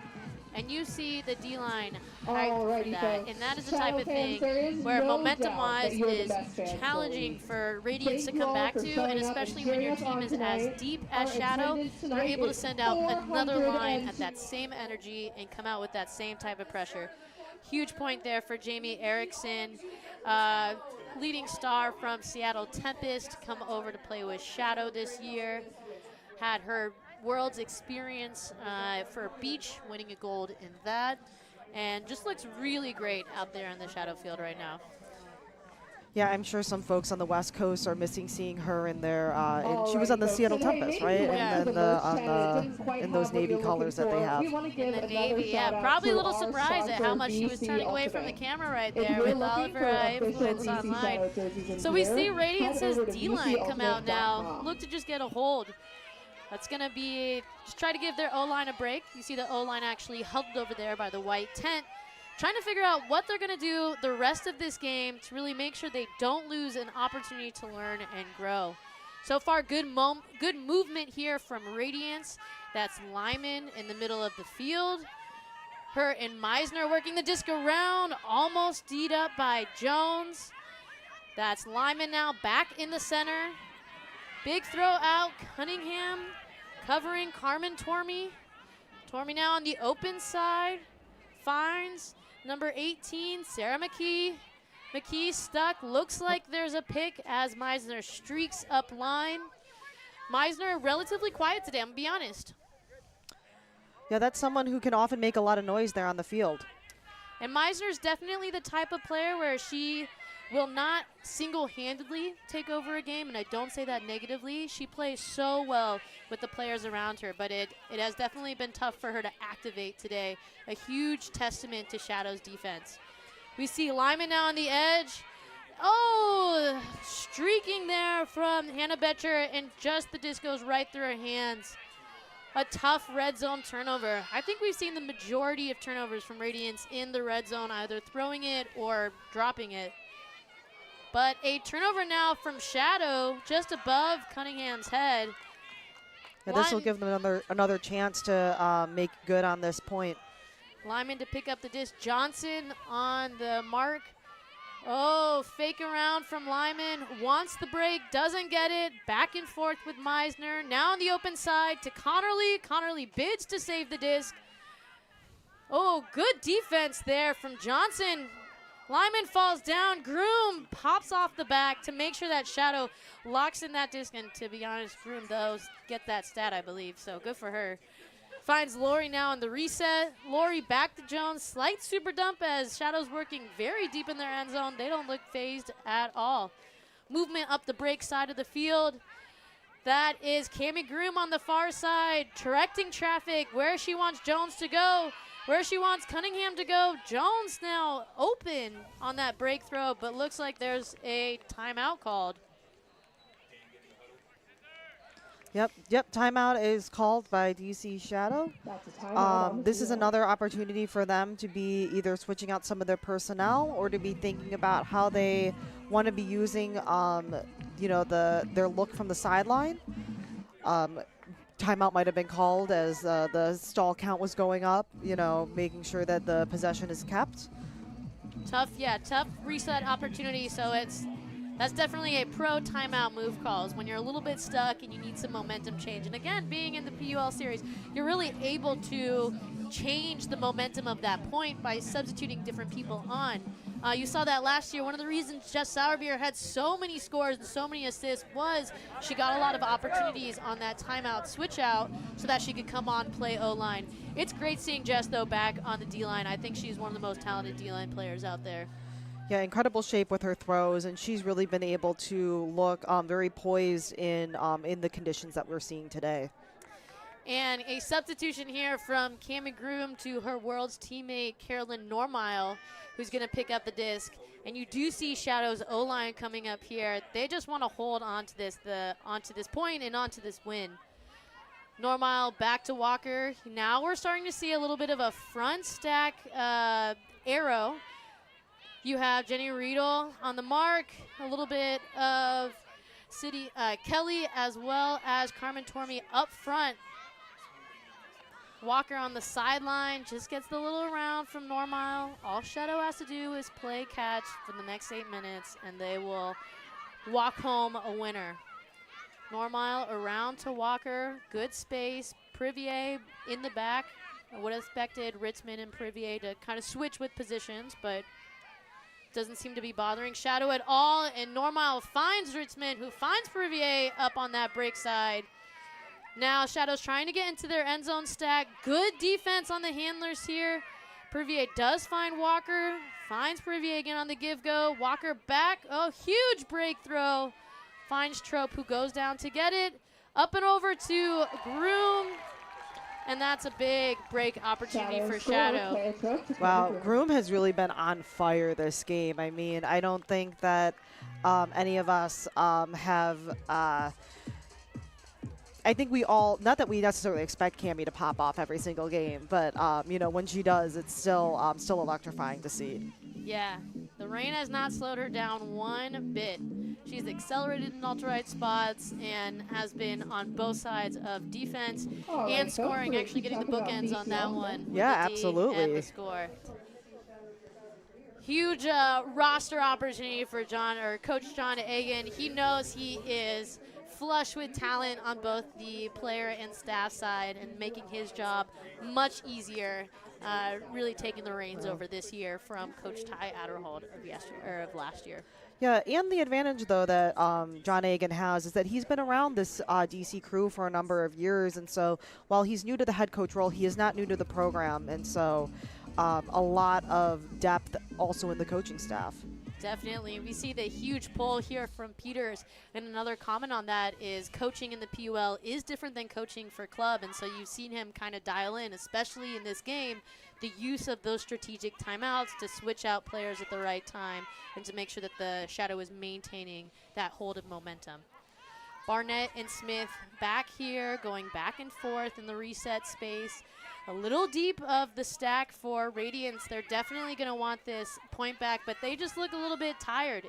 You can always tell when a team is tired. They don't always reset and clear as quickly as they do at other times of the game, and that just creates holes in the stack where flow might come out of. That being said, Radiance is still working it down the field. Smith and Barnett going back and forth, but there's nobody here for Smith, and she's got to throw it up. Big layout D from Gentilette, as there was such a tight window that could be thrown into, and Gentilette just says no. Yeah, and talk about another impact player that we've seen for Shadow over the years. Gentilette has just been an incredible presence, an incredible player that I think, while hasn't been a captain, is someone that a lot of the other players look up to. She's so impactful on all sides of the disc. You see her make incredible Ds. You see her make incredible scores. You see her make big throws. Ooh. Talk about throws. Annalise Peters really just curves that back infield as Sourbeer picks it up to McCann, to O, finds the flick far side on Erickson, who throws it up for none other than Gentilette against Sue. And a reversal of roles, a reversal of Ds. That's a heck of a matchup. That would have been bookends for Gentilette had she been able to reel that in. We could have seen another pair out there. And that's great to see Sue working so hard. And that's one of those things that can really energize a team. A big, even if you're behind, a big play on defense can really be there for change of momentum. Definitely, and those are moments where you see the top players making big plays, and you think, what would Radiance be if they had some of their big players here today? With 5 minutes now left in this quarter, Barnett and Sue, and left in this game, working it from their end zone again. Shadow really able to hold them from too much downfield space, but Tyler Smith sneaks away, and with the lefty flick, the flick throw again, the flick huck finds Gross, who finds Way, who finds Gross again, and she, just a little nice too far. bid. What an amazing bid, though. And that's great flow from Radiance, too. That is the type of movement that you want to see. Those are great angles. the throw just got away from her a little bit. Gross is going to take an injury substitution here. It seemed like she went or impacted pretty hard on that layout. Yeah, that layout, that landing looked a little hard. But we see Sour Beer with the disc, looking to initiate play here coming out of the injury call.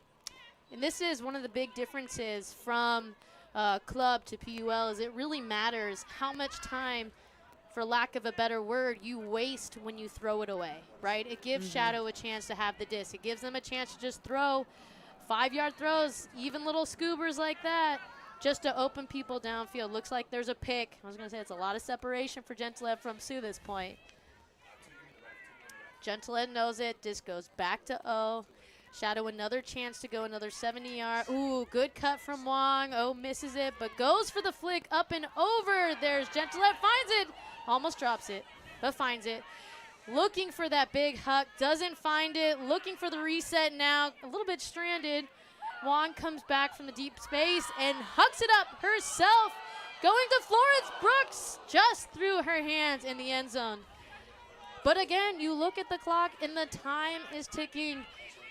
Radiance is walking back. This is a difference from club. In club, you have about 20 seconds that you can time how you are walking back. Here, that's just a waste of time. Yeah, the clock is really ticking down, and Raleigh does not have a lot of time to waste if they're going to claw back in any way. Big smile, though, from Tyler Smith holding the disc. Yeah, and I love the way that Tyler Smith and Barnett have been playing together today. You can tell they feel so comfortable. Their angles have been really well, or working really well together. They're getting great disc movement. They're always getting the disc, but they're not moving it very far downfield. And that's been a huge detriment to Radiance's offensive flow. That being said, here is Smith again with the flick huck to Sue. It's almost like Radiance knows to cut for it. It has been both a blessing and a curse, though. I don't know if it's really panning out the way they wanted to this game. No, and again in the transition, DC Shadow is looking to make through very quickly back down the field. And Shadow Radiance just looks a little bit tired. Shadow getting a lot of easy points off, but that is a miscue. Gives it back to Radiance. The challenge, though, is all the Radiance players are gassed. They're just tired, and they're back behind the disc. Huge D from Wong there. The one person downfield, number 25, Meg Manning, D'd up by Wong, and that is the type of defense that you want to see. And again, just that tick, tick, tick of time. Timeout called now from Shadow. They'll switch out some people, I'm sure. It'll be interesting to see who Radiance brings on. Their O-line players are tired. You see Barnett with their hands on her knees. And Tyler Smith is really frustrated today, I'm sure. All of these throws she might want back. Beautiful angles, beautiful throws, but not all of them really coming down into other players' hands.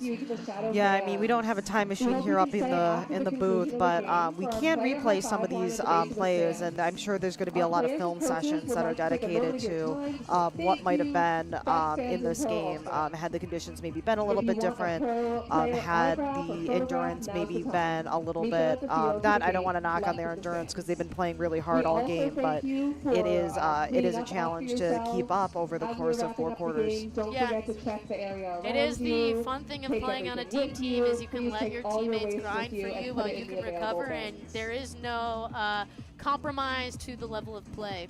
Yeah, and I feel like I'm seeing a lot of trust out there on the DC crew.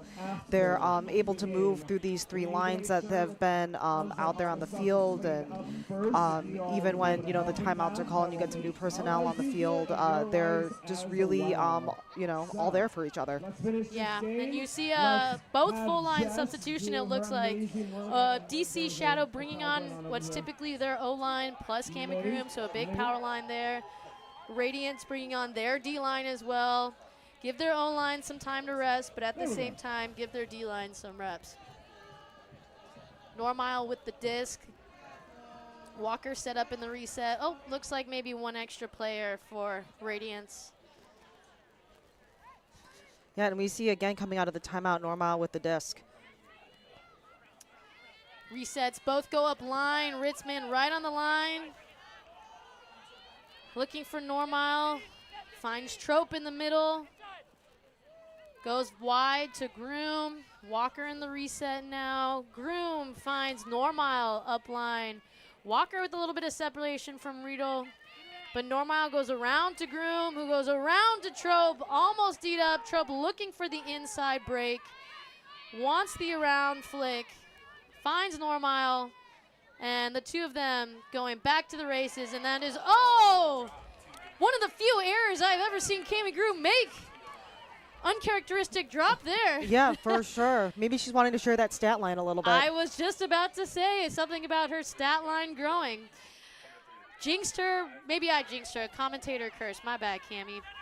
And that is Radiance. This is great downfield movement, but again, as soon as they get it to a cutter, they are looking for it right back. Oh, looks like it's going to be a foul on Wallace. Just knocking it out of Miser's hand, maybe trying to get kind of a backwards block there. Meisner now with the disc. But we are coming into the final minute of this game. Ooh, Oh, and no. a tough drop there for Radiance from Zerzinski. Normile now with the disc. They just need a hold. Honestly, with a minute left, they just need to play keep away for a minute. We'll see if maybe Cami Groom goes for another stat. But for now, it's Ritzman crossfield break to Wallace. Kind of the perks of being a lefty. Wallace finds Walker now. Walker up to Trope. Looks like there's a foul call. Maybe a pick was called? Maybe it looks like she's doing something with her arms, the Radiance player. So maybe it's a little bit of a push off that she's saying Claire Trope had. It's always a tough challenge when you're in the downfield space, whether or not it is contact or a contact that impacts, right? Some of it is incidental, or accidental, I should say. Accidental versus incidental. Yeah, it looks like they're talking it out down here on the field, trying to figure out what the exact situation is. Looks like a foul contest, and so the disc will be going back. So Walker now with the disc. Time does stop for a call. So it gives Radiance a little bit of a chance to catch their breath.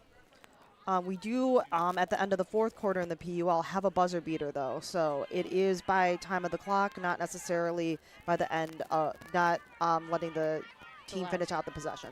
Exactly. Ritzman and Walker working it out to Normile. Interesting that we don't see Lisa Dang on this point. Normile now back around to Ritzman. It's a beautiful possession from Normile, Ritzman. Good D at the front against Claire Trope, but that allows Wallace with a lot of space. But Shadow is happy just to go back and forth. It seems like maybe this is one of those times that they've practiced for this, where they see the clock. The coaches are just trying to run out the clock. Walker to Normile. They take the time. You see Normile check the clock. So, yeah. Shadow just wants to hold on to it. And at this point, she can hold on, Trope can hold on to it through the end of this possession. And that is game. So huge win that for is here, game, folks. for DC Another here. DC Very Shadow dominant win in the performance. books. Yes, we are seeing a 13 on I DC have Shadow the score final over Raleigh giveaways. Radiance 7. This section gets a signed disc And to so find that out. is Here an we go, undefeated another season so hammer. far for DC Shadow. That is undefeated for sure.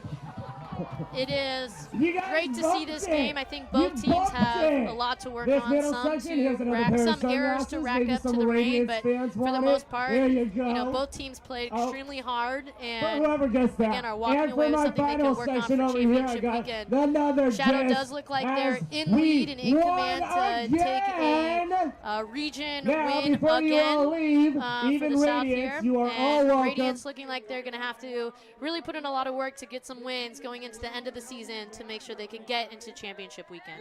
Absolutely.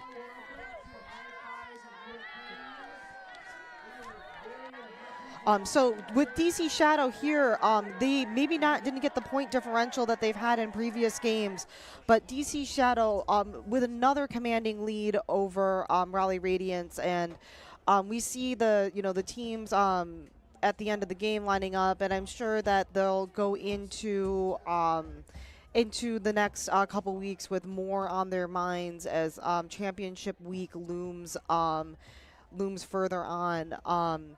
We are definitely seeing flashes of brilliance in terms of both Raleigh Radiance and DC Shadow in terms of execution. I think, though, at the end of the day, with DC Shadow's depth, they are going to be a very difficult team to beat from either region. Although I don't believe we'll be seeing any cross-region play until we get to those semifinal games in the PUL championships. 100%, and that's got to be a huge win We got plenty of for DC space Shadow further overall, down the right? way You if you get wanna fill it some in down some here. practice for their top players and their top lines to play together in high stress situations. At the same time, you get your rookies to come out in big pressure situations as well, and everybody is making an effort to execute this win. Yeah, no, it's a real team effort. I mean, they say it takes a village, and even though we saw commanding performances from Groom, from Gendelet, in terms of the offense and defensive play, we are seeing a lot of contributions. We saw a goal from Mueller, block from Florence Brooks, Sammy Smalling definitely making a lot of contributions out there. Graham Cunningham, Caroline Turnquist. I mean, you know, we could be exhausted here by the end of the day with the list of players that have really made a lot of key contributions to this team. And that's such a big win, such a huge, really momentum driver for Shadow going into the end of the season. You know, it's hard to not get ahead of themselves and Such think a about fastball the there. finals. Yeah, you got to think about every game. You know, each and every game matters. We'll be we'll be heading out to the field in a minute. But yeah, more from the If booth. you had fun And tonight, you see can Radiance come again here, at Shadow taking versus it all Austin in. Torch Again, on remember, June Radiance 1st. missing a lot of their top players. Line going Dawn now, give 'em Colton, some love. Sheena Titcomb, Mary Rippey, Clara Veer have not really shouted out yet today, but those are two huge players. We see here the South Division Shadow having a significant 3-0 lead. They're that #1 seed in the division. Radiance going to be dropping down to 2-2, so they will be going now for that wild card spot. Shadow really just has to rack in, I guess, 2 more wins, and they will be finishing at the top of that division. Shadow looking for their last big home game here will be on June 1st. So please join us live. If you can, you'll be welcome to join us here in the booth. Thank you so much. My name is Laurel Oldershaw, and we are still going because Lane is All going right, to be Shadow interviewing fans, and Coach you've been buying relatively your shortly. tickets for There's the just a lot final that home game on June Radiant's got to 1st. talk I about hope to right see now. you out there. But you Get really, your it will, tickets online today. it's fun to see this rematch again so early in the season. The next time we will see these teams compete Thank this you, and year get home will be safely. in championship weekend.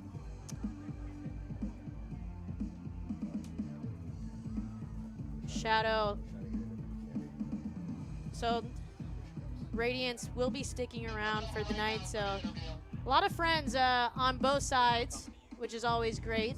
You see some players with a North Carolina connection here at Shadow, including Cammie Groom, playing for Raleigh Phoenix 3 years ago in the 2022 season. 2023 switching over to DC Scandal and DC Shadow here. Fans waiting for their opportunity to get autographs. Just had a nice chance to high-five the players. Now looking to get their jerseys and discs signed from these pro players. Here, those players come over. Oh, not on these fans specifically, but they're making their way down, those fans. Everybody will get a chance to talk to their players. And we are live now with Lane and Cammie Groom.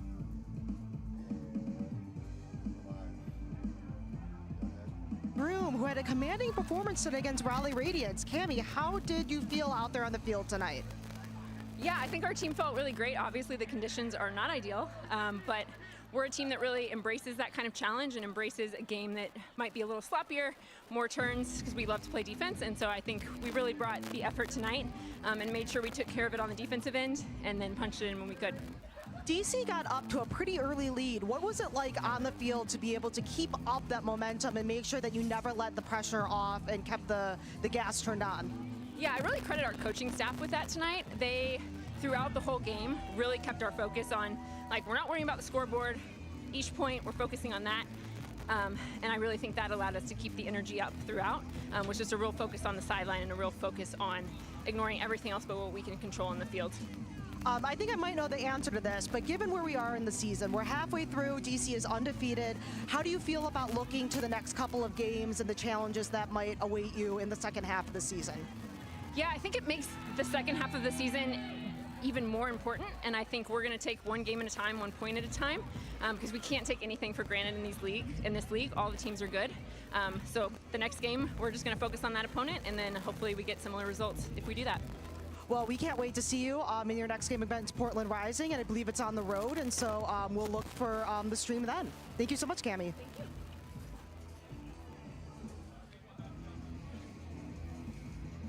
And huge love there to Cami Groom. Again, one of the best players consistently in the world on the Ultimate field, whether it's here in the Premier Ultimate League or in the USAU Club Series or on the world stage.